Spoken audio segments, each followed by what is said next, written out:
Hello दोस्तों, नमस्ते, प्रणाम। हमारे यूट्यूब चैनल पे आप लोग को स्वागत है। एक हम छठ गीत गाने जा रहे हैं, आप लोग सुनिएगा। अच्छा लगे लाइक सब्सक्राइब कीजिएगा। जय छठी मैया। उगा हो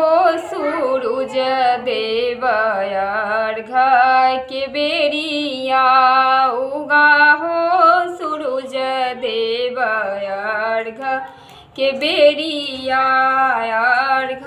के बेरिया हो, अर्घ के बेरिया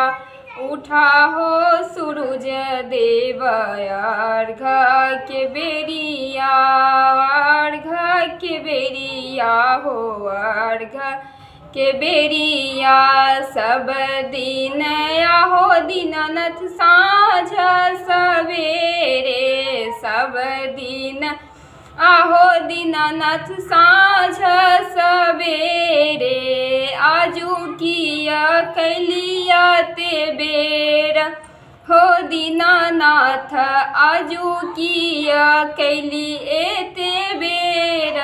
हो दीनानाथ, सब दिन एली दीनानाथ साँझ सवेरे, सब दिन एली दीनानाथ साँझ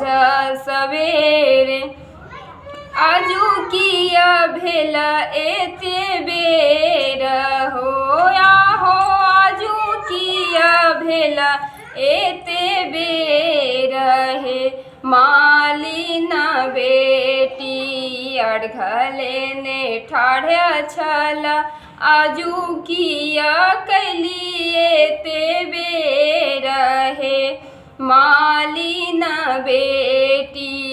अर्घ लेने ठाढ़ी छल, आजू किया कैली एते बेर यो,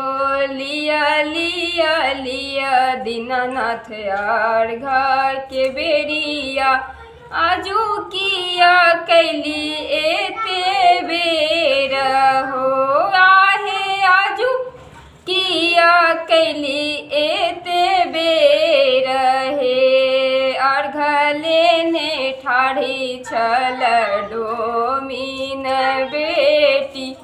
लिया बाबा अर्घ हमार हे, आहे लिया बाबा अर्घ हमार हे, सब दिन एली बाबा साँझ सवेरे, आजू किया कैली एते बेर हे, लिया लिया लिया बाबा अर्घ हमार, आजू किया कैली एते बेर हे, अर्घ लेने ठाढ़ी छल ब्राह्मण बेटी, अर्घ लेने ठाढ़ी छल ब्राह्मण बेटी, लिया बाबा अर्घ हमार हे, उगा हो सूरज देव अर्घ के बेर छल, उगा हो सूरज देव अर्घ के बेर छल, लिया बाबा अर्घ हमार हे, आहे लिया बाबा अर्घ हमार हे, उगा हो सूरज देव अर्घ के बेरिया, उगा हो सूरज देव अर्घ के बेरिया, अर्घ